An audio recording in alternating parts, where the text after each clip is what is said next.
Yep. This is so strange. Nah, you ain't got to hold the whole time. It was just so we can put it there. That's what it is. Yep. Oh, That's we done? it. Yeah, Okay. we done. But I didn't say action.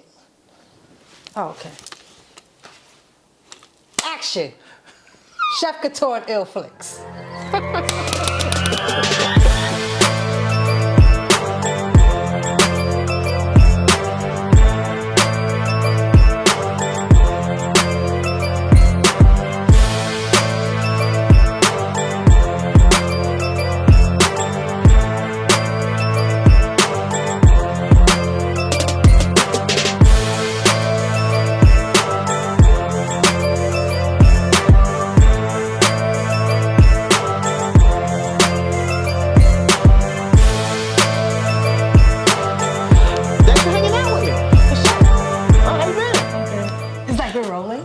Okay, let's start over. Okay, you go ahead. Okay. Thanks for hanging out. How you been? Good. We had a good photo shoot. Absolutely. So, for the people who don't know who you are, tell the people who you are. Hi, everybody. I am Chef Catore. I am a traveling celebrity chef, cook.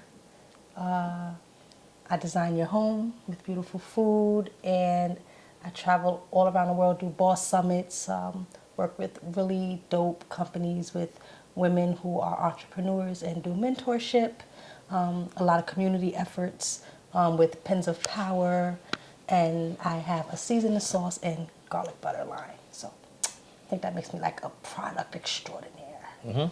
The sauce is dope, by the way.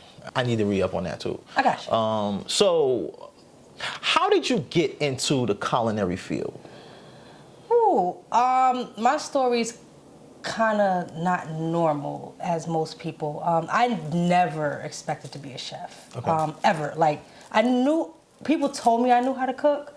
I always thought when you was to be a chef that you had to work in a restaurant.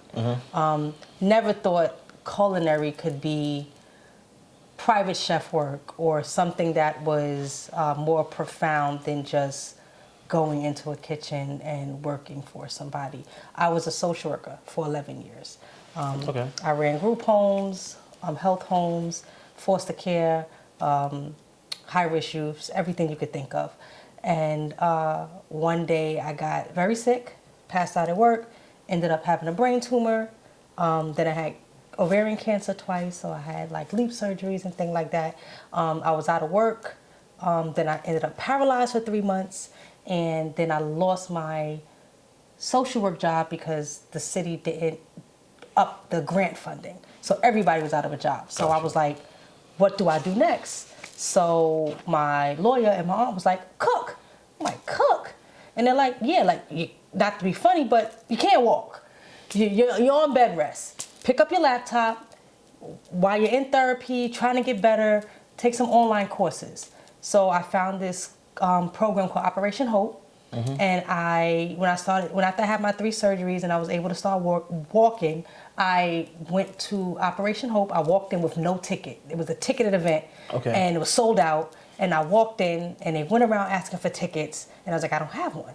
They made me stand up in front of everybody, and it was like, she doesn't have a ticket. She just walked up in here without a ticket, and it was like, that's going to be somebody who makes it. She didn't let the no or the sold out stop her. So that was my first introduction into a business, how to run a business, because I wanted to learn how to run a business before I went to culinary school. So after I graduated that 6-week program, then I went to culinary school. In culinary school, I ended up having to have I had to have a VSG surgery, which is the gastric sleeve surgery, because I had gained so much weight from the medicines from the other surgeries throughout the years. So I had that, and then once I recovered from that, I actually ended up getting my first gig with Operation Hope. Oh, that's dope. So they hired me for a culinary 150-person catering gig. So with stitches in my stomach, less than 3-4 weeks out of surgery, I hired like 3 or 4 staff and did the full-on gig. And then from there, other nonprofits called me, for-profits called me. I went and worked for 2 Michelin star restaurants, left them, went to work for Barclays. And from Barclays, so all that time I had culinary experience. Barclays. I worked for Barclays for about a year. Then got picked up by 2 NBA players, Torian Prince, Karis LeVert, and that was my introduction into the private chef world. Gotcha. So it was literally like not expected, happened overnight. Thought I was just gonna work in a restaurant, giving something a shot, and literally everything happened 2 years before pandemic happened. So I literally got my LLC, started in the culinary field, and chefs were like the it thing during the pandemic, and I didn't even know that this shift was supposed to happen. So it was really God ordained. It wasn't even me. I was just following, you know, his lead and his journey for me, and just listening throughout the process. I saw you maybe 11 years ago. I think it was like maybe 9 years. Don't crunch. Don't worry about it. It's okay. It's okay. I know, right? Like 17. Okay. No, more than that. More than that. But I was coming from Flatbush. I was on a bus, and I got on a bus, and I walked to the back of the bus, and I saw you there. You should never walk to the back of the bus. We stay in the front of the bus. Nah, we in the back. You got to keep your eyes. Okay. Either way, right? Go ahead. And you were doing social work at the time. Yes. Right? You were doing social work at the time. Yes. And then the next time I saw you, next time I saw you, we were at Home Depot. Oh, okay. I remember that one. Yeah, because I had you running around Home Depot with me talking. Yeah. Right? And from those 2 times, from the first time I saw you on a bus, or not the first time I saw, but the first time when I saw you on a bus, and then from when I saw you at Home Depot, you looked brighter, right? So I don't know what changes were happening in your life, but you could see it on your face. A lot of people have told me that the shift from social work to culinary, they've seen a dramatic shift in my energy and my personality. I become more personable. I don't think I was that happy in social work. I love the kids, but I think it's a very overpowering field, very demanding. Culinary is just as demanding as social work, but as an entrepreneur, I have more command over my own time. Like I have the liberty to do as I please.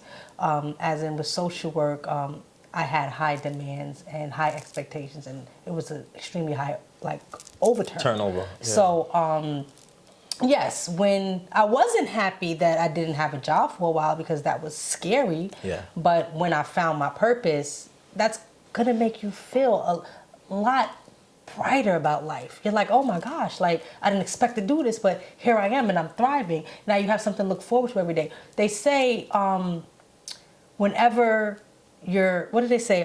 When you're doing something you love, it doesn't feel like work. And I can honestly say, I can literally get up every day and still be in high demand and still have a whole bunch of clients and invoices and contracts and stuff to send out and here to travel here. And I wouldn't be overwhelmed. And because it doesn't feel like work. Yeah. It feels like something I can literally do with my eyes closed.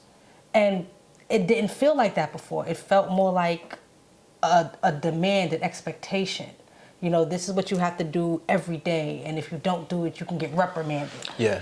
With this, it's like, I cook, I create, I make people happy. I travel the world. I'm in different states. I'm on different shows. I'm meeting so many people. Like, I'm not in a box. I choose my shape. Yeah. You know, and I conform to that. And it feels beautiful. And to know that there are so many other businesses out there that doesn't have to be culinary, but we can branch out and learn from each other and work with each other and come together. I was so closed-minded and I didn't even think that I could work a 9-to-5 and have an entrepreneurship job. You know, you can do both. Yeah. I was always boxed into thinking, go to school, go to work, graduate, get a job. I never thought I can be an entrepreneur too. So it's scary because every day as an entrepreneur, we're working so hard. And you have to keep pushing yourself for greatness, and you don't know when the last day of this could be. Yeah. But to know that you actually found your niche and people love what you do and they embrace it, like that's a whole nother level of happiness. It truly is. You know, I'm proud of you. You know I'm proud of you. I remember mixtapes and walking through downtown Brooklyn and running into each other like 4 or 5 times a week. Yeah. Because back in them days, like life, it was different. It was mixtape and CDs and pushing out differently. We didn't have the type of avenues that we have now. And we were just living life because we had to live day to day. We didn't have nothing to really look forward to besides the next day. Now, in these times, it just feels like we have purpose. Maybe because we're older and we found ourselves in our niches and are happy.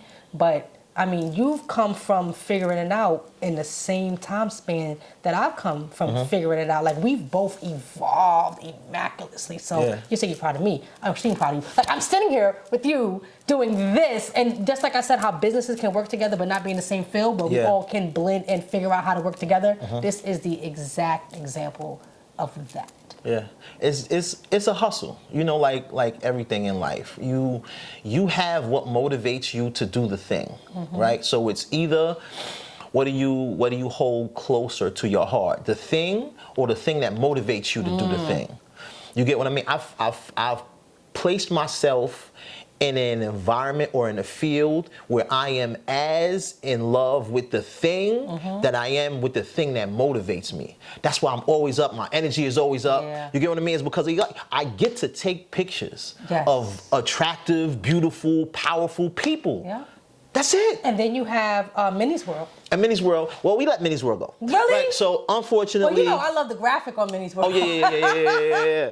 Yo, so but we still entertain mobilely, right? Beautiful. So but you know, because of when the pandemic hit, you know, at first we couldn't do events, so we were just, you know, we just floating it, and then it was like, yo, this is gonna go for 6 months, this is gonna go for a year, and it was like, yo, what do you mean? But the transition of learning how to adapt from having something that was so lucrative and so thriving and then it just disappearing, that pushes you into finding out what other avenue am I good at? What are my other skill sets? Yeah. But if you didn't have that to say what's next, but look how well Minnie's World did. Yeah. You know? And then you was able to find other avenues from that to branch off and do more beautiful things. It shaped how I seen community. Right? I didn't realize, like, it's wild the way you see yourself versus how other people see you. So I looked at it as, this is the thing that I'm doing. You know, we do events for the kids, and that's dope, right? We had an event, we had a community-based event, like a board meeting kind of thing, for, you know, to try to find ways to just empower the community. And we would talk, and people were talking, they were sharing their pieces, and a brother shared that he spoke about me like I wasn't in the room, and about Minnie's, where he was like, yo, this thing is one of the things that changed the community. And I was like, yo, you're talking about me. But I never looked at it like that. It's just, this is the thing that when you do things because you enjoy it, or because I want to help, or whatever it is. You don't look at the long-term impacts of, you know, I didn't look at it like that, you know, but just to hear, you know, and that shit still sticks in my head, and, you know, and just to hear that someone who I didn't know was watching me was like, yo, he was excited about, you know, Minnie's World, the whole, and I just, yo, I said that, I think it was yesterday. I made a post in regards to, somebody had reached out to me. They sent me a screenshot, and my name was in a room that I wasn't even in. Like about 4 times, they sent me my name being in a room that I didn't even know I was in. He was like, oh my God, they're talking about you like crazy. But I'm not even in this room. And I'm like, I never thought the quote, you know, one day you want your name to be in rooms, you know, that you're not even in, or people to speak highly of your name in rooms that you're not even in. And it was in that moment I was like, oh my God, I'm doing a thing. Yep. I'm like, people love what I do. My name is in room. Who am I? Yo. Me? But I really still look at myself like, who am I? Me. And everybody else looks at me like, oh my God, it's her. And I'm like, nah, bro. It's just me. Like, I'm humble. I'm cool. You could come up to me. You could talk to me. I'm approachable. I'm personable.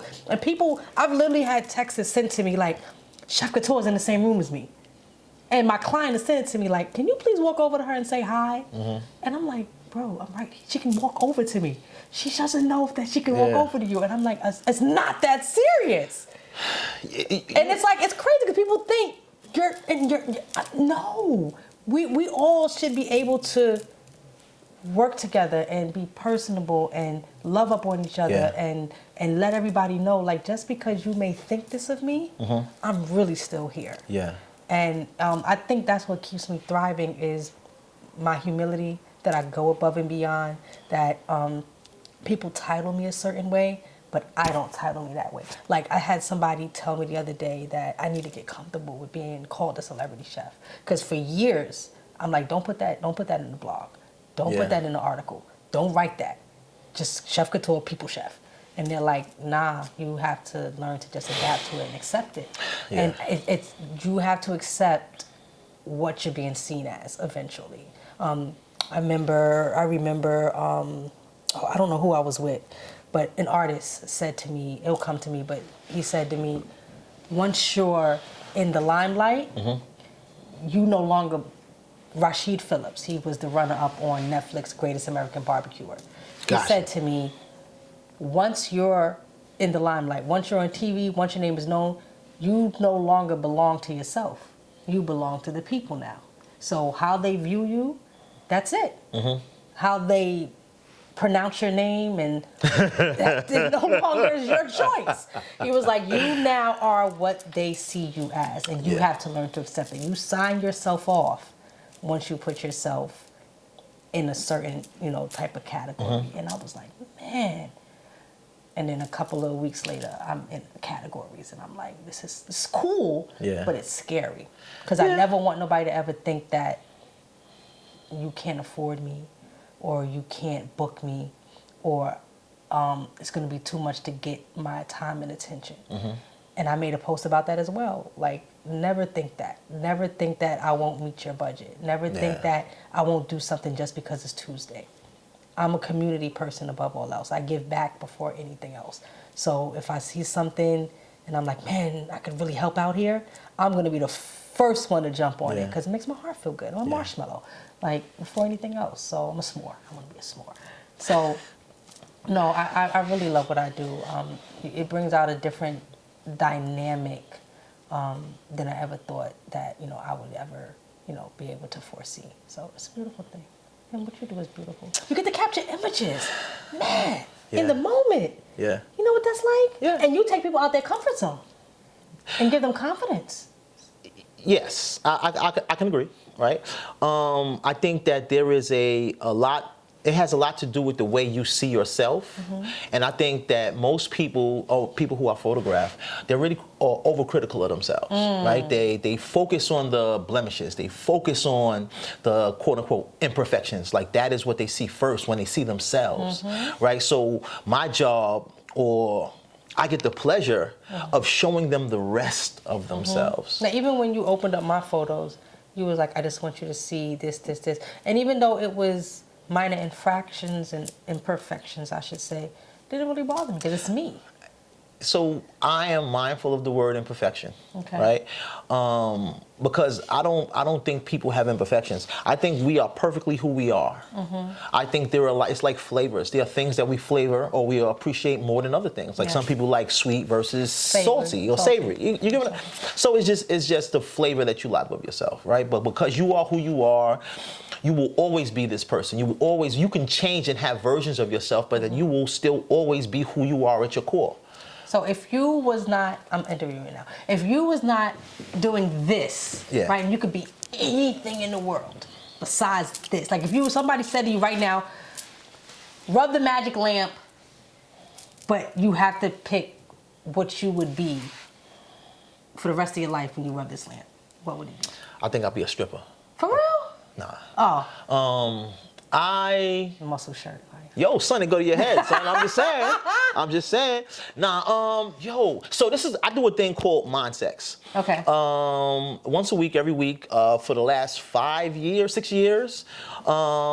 It's like a community space where we get together and we talk. Okay. Right? Sometimes we're there for 2-3 hours. Sometimes we're there for like 9 hours. The longest we've been is 12. And if I had if I had my wish, Magic lamp. my magic lamp, I would do that Nice. forever. Because what it is essentially the same thing that I do while I'm doing photographs. You know, it's just engaging with people and trying to get them to see the better in themselves. I like that. Right? And it's I've learned to listen. Like that shit is a skill. It is. Like I would hear people talking and I would react or respond. I wouldn't let it sink in because I was always speaking or communicating from a reactionary space. On my vision board, a lot of people ask me like, how did I get to where I got to? You can ask me that in a few seconds. But on my vision board, I actually have a quote that says, talk less, listen more. And that is literally something I've been working on. Like not cutting people off, listening to my clients, listening to my friends, listening to my family, listening to my own inner voice, not talking over myself, not overthinking myself, and actually listening to what people are saying to be a better version of myself for everybody else. Yeah. But a lot of people don't realize that you have to listen to get the best out of a situation or something around. So yeah, I definitely agree with you on that. We fill in the blanks, right? This is something that most humans do. They're not mindful of it. They just do it. It's not malice, They just believe that they know how this story is going to end, and that is the picture that they take and they run with, regardless of what actually happens, right? Like we were talking, me and one of your homegirls, shout out to S, right? Me and her was talking a little earlier, right? And I'm not gonna get into details, but we had a conversation about somebody who kind of made a story a little more elaborate than it actually was, And like while she's telling me the story, like I understand how that happens and why it does. Sometimes we have experiences that we wish went a different way. And if you tell yourself a lie long enough, it becomes your truth. And nobody else around you would know the difference. The only person who will actually know is you, right? So it's cool. People do it all the time. But you just have to I've learned to be aware of it when it's happening. So, if I had a magic lamp, you know what I would be? You want to take a guess? Yeah, I'm a guess. Guess. You get one guess. If I had a magic lamp, what do you think I would be? A singer? An astronaut. I always wanted to be an astronaut. So when I became a chef, my friend works for NASA, and I reached out to him, and I was like, hey, think I could still be an astronaut? And he was like, no, but you can join the astronaut chefs program. So they actually have a program in NASA where they hire chefs to come in and cook for the staff, the team, and the astronauts. So it's like I applied. You in the so building, I'm waiting. Though. Yeah. It's like you gotta make a dream out of a dream. You gotta. So sometimes you may want to be an astronaut, but you gotta be an astronaut chef. Yo, Figure it out. But you get to still work for NASA. And your dishes end up in space. That works for me. That's my ultimate goal, is to work for NASA. Like in some capacity. I think that would be like the dopest thing. But I think outside the box. Like I just ended up doing something for Fort Braggs at the U.S. Army base.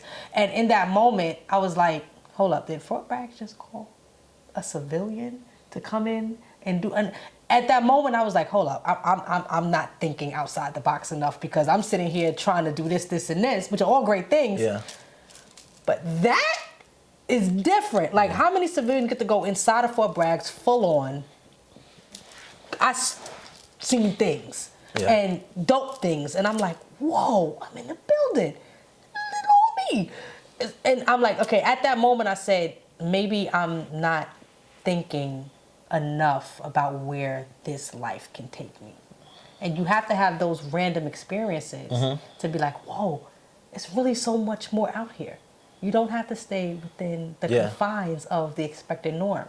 So I think that's where, in this world that we're in, entrepreneurship world, it allows us for growth and opportunity and excelling on various platforms.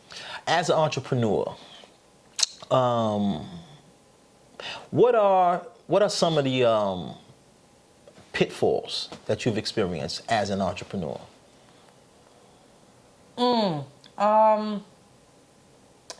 Knowing your business, knowing the business of your business.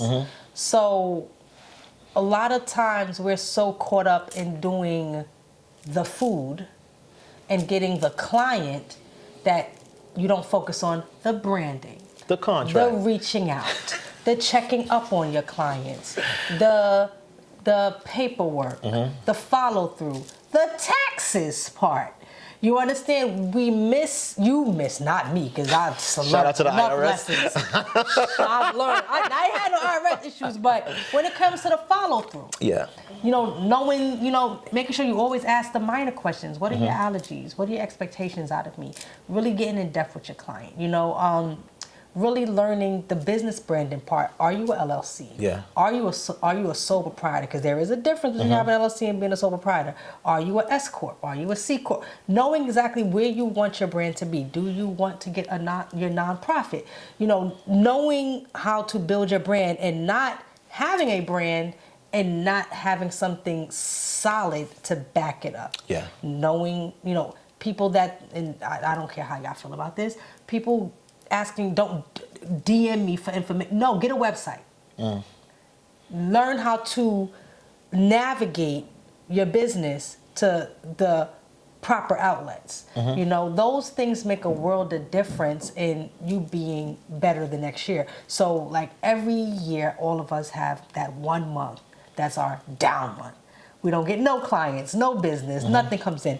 Some people sit around and wallow in self-pity and crying and why. No, I work on the business of my business during that month, because we can go through depression, we can get upset, we can, be like, I'm going back to this. And no, work on your business module. I've noticed, I think what I've also had an issue with is maybe breaking into other cities and states. And you go into other cities and states, or whichever you have and getting yourself to be accepted because that's not your hometown. Yeah. So it's like when those down months come, take that time, set some money aside, take that time to travel. I get in my car and drive 16 hours, and I go to other states, and I go to their business meetings, their Black networking meetings, the community board meetings. I just walk in, I Eventbrite, call somebody, learn the cities that you want to work in. And I think that's the issue, breaking into that, not staying in your city and state, and knowing that there's so much more for you out there. And if the pandemic hasn't shown us anything, it's really shown us the importance of honing in on your skills and using social media and the internet and footwork if you can, and taking yourself outside of your element and branding yourself. So I think that's been the main thing that I've really been concerned about, or focused more on, to not have to deal with having that stress on me. Yeah. So when you can overcome that and you find a what's that word? You find a routine. Okay. Then it gets better, but it takes time, and I still have hiccups. But I think that's the main thing with me, because everything else I feel is attainable. I feel that I'm very strong, and I walk through doors. I do footwork. People tell me all the time, how do you get where you got to so fast? And I'm relentless. I am the definition of resilient and relentless. I do not give up. You tell me I can't do it, I'm going to show you 5 times over that it can be done. I don't know why I'm like that, but I am. And I think that's why I've broken barriers, and I've stepped in the rooms, and I've been in the places that I've been into, because I really have faith in myself. And I really believe in being a good person and giving back to people and doing things. And I think that carries me a long way. Yeah. As it carries many a long way. Yeah. But that's it. Just basically the branding aspect of it, and then making sure you have everything in place with the business. Everything else, if you have a skill, you have a skill. Yeah. And letting your work speak for itself. A lot of people have to big up what they do. Let your work speak for itself. What was the first dish you ever made? Wait, before I was a chef, or as a chef? The first time you were tall enough to cut on the stove. I did, the first dish I made was like boxed cake where you ate like, but the actual cooking, my grandmother had me, had all the family over and she made me do a full spread, all soul food. Like everything from beef ribs to collard greens to mac and cheese, just straight soul food. But with her monitoring, I was probably about 8, 9 years old, but I literally made everything. That's crazy. That was also my first lesson in humility. Because I made everything, put everything on the table, and I was like, how y'all like my food? I made everything. And my grandma was like, humble yourself. That was my first lesson in humility, because I was hyped. Yeah. Even then, I didn't. It's so crazy, because even from a young age, when you look back at that, like, oh, I was cooking. But you didn't know, now that I was an adult, I'd be cooking. Yeah. But yeah, that was my first cooking experience and my first lesson in humility. So how is it like cooking on like in real life versus cooking on TV versus cooking on like social media? Social media cooking, we'll go backwards and forwards. Social media cooking is sometimes live, so it's in the moment, but most of it I preset so that people can watch it on and on and on, like the reels. Yeah. So I pre-record everything so that they can watch me as I go and follow along with me. So that's real life, but it's not in the moment. But I even show my bloopers, because I believe bloopers are like everything. Yeah. It makes it, realistic, because it is. Yeah. So I show you my, as you don't like the word, imperfections. Now, cooking in clients' homes or in things like that, that's a lot more test of your willpower and your skill, because you now have to cook food, you have to set out food, you have to prep the food, you have to serve the food, and you have to pray they like what you do. Yeah. And every time, as much as people tell me I'm great, I'm scared every new time. client.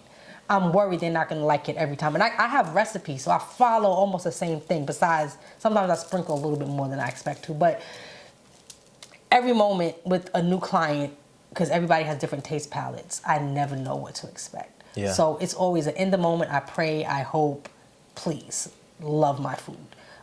So that's always an unexpected variant there. Yeah. But everything goes out with love. And so far I've got 5-star reviews on Google, so I think I'm pretty good. Hey. And then TV. So I've done Chopped. Congratulations. Yep. And for everybody who's watching that's a March air. So you can go back and check me out on that. But I have another show coming out too, which I can't name now, but I've done 2 shows that on Food Network and the Cooking Channel, and one is an international show, so I'm actually an international Congratulations chef. again. So cooking on TV. Yeah. Jesus Christ. Oh, scary, fast-paced, timed, nervous, don't know what to expect. Everything you thought you knew goes out the window. It's not fake. People think cooking on TV is fake. It's not. It's real life, in the moment. You don't know what you're expecting to get. Yeah. You don't know what dish you're gonna make. And it's literally like you have 30 minutes, 20 minutes to cook something, and you're looking at this like, but how? So literally all of your training, you want it to stay in your brain, but because you're thinking about how much time you have, it literally goes out the window, and you have to really cook on like your tippy toes and just make it work and plate it out. Because not only do you cook, you have to cook for judges, and you have to have it plated out, and it has to look the same. As same can be. On each plate. On each plate. So it's a lot of pressure. Yeah. It's a lot different than anything else. Because with everything else, I can kind of pre-calculate it, and it's on my time. Yeah. And I have the control of that. With this, you have no control. Put the food down, That's it, hands up. It's a lot different. It's a lot of work.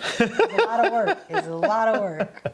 God, I don't even know why I keep putting myself on these shows. Yeah, because it's fun. That's why. It's a lot of work done, and traveling with it. It's a lot of behind the scenes stuff that we have to do as well. Yeah. That's even more stressful. But it's the beauty of it. People get to see your food from Yeah. all over the world now. Yeah. So now I'm scoping myself out. So that makes it the beauty of it. And I'm a person who doesn't like to, like I said, keep myself in a box. So if it's an opportunity that arises, if it makes sense, I want to do it. Where do you see yourself in 5 years? Married, pregnant, maybe hopefully another baby on the way, in love. But besides the romanticism part of it, the business aspect of it, hopefully opening up an event space, a multi-purpose space, I want to call it. Because with everything going on with the pandemic, I don't want to open up a restaurant. Everybody's like, do you want to open a restaurant? No.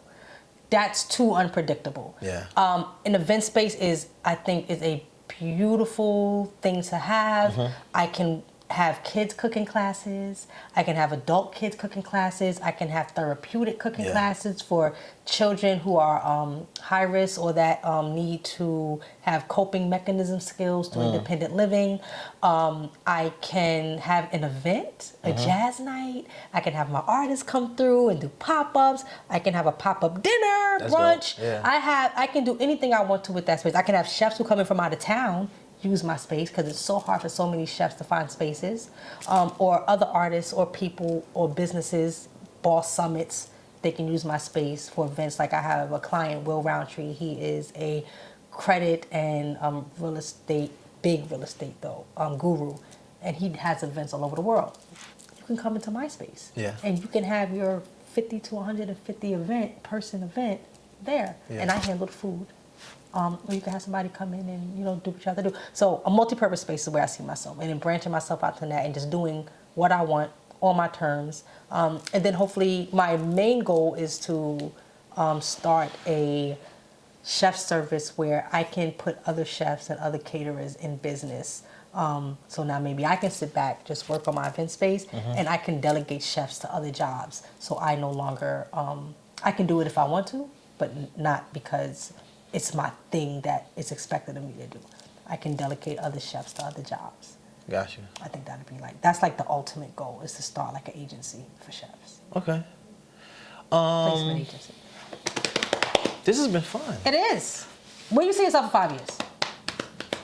And then I'm gonna end this interview. 5 years. Where do I see myself in 5 years? That's a great question. I should be able to answer it. You should. Right? I should be able to answer it. What do you see him next year then? We'll do next year. So, all right, next year, I have 2 brands that I'll be launching in maybe 6 months. Okay, beautiful. Right? Real estate. Nice. I'm not 100% sure I'll still be in New York. Beautiful. Right? Primary residence. Okay. And I don't know, maybe pregnant again. Let's go. Let's do it. Well, and I have a product line now, which I was telling you about. So I definitely see that evolving. I'm actually trying to get into putting actual like chef coats out and things that I know chefs really need in the kitchen. That's dope. And having that merchandise available to them. So hopefully that line blows up even more than it is now, and that's in stores. Yo, son, the sauce. The sauce. You had the hot sauce. I had the mango. Okay, you had that one. Yeah. So, you had the passion fruit. Passion fruit, there you go. Passion fruit hot sauce. But I do have a ghost pepper hot sauce as well. So a grilled peach ghost pepper hot sauce. It's good. Oh, so wait, really quick before we action. So my sauces, they're actually meant for. The main goal of my sauces is for people who had the VSG surgery, the gastric sleeve surgery. Because when you have the gastric sleeve surgery, you have extreme acid reflux and heartburn. Yeah. So I don't know if you noticed, but the kickback on the hot sauce, you literally will have the hot sauce, you'll taste it, you'll feel the heat, but it won't hit your heart. So I have a special ingredient in my hot sauce that doesn't allow you to contract acid reflux. That's crazy. That's thoughtful. That's dope. And I worked on that for like 2 years. So I've had people literally hit me up like, hold up, I had your hot sauce and I didn't catch heartburn, but I felt everything that hot sauce was supposed to feel. Yeah. That was the point of making that, because I wanted something that I could have. Because I can't have anything spicy, but I love spice. So I wanted to give the kick flavor without the kickback of the pain that you get from hot sauce. I get that. So it actually has a purpose. So, tell the viewers where they can follow you, find you, and purchase your hot sauce. You can find me in your kitchen. But if I'm not there yet, you can find me at Chef Catore, ChefCatore. Same throughout all social media, Twitter, Instagram, TikTok, LinkedIn, wherever you go for your social sites. www.tasteofcouture.com. You can catch me on Chopped, the fried episode. Book me, buy my products. They're really dope. Put me in your kitchen. Let me cook you something up. But yeah, I'm pretty much everywhere. Just Google me. Google me, Chef Catore. I'm Googleable. She's Googleable. I'm Googleable. Yes, Googleable. Yo, thanks for hanging out, man. Thanks for hanging out. We gotta do this again. Yes, do this most again. definitely. All right. And you guys, thanks for hanging out. We see y'all, next time. Dope. Yo, that's crazy.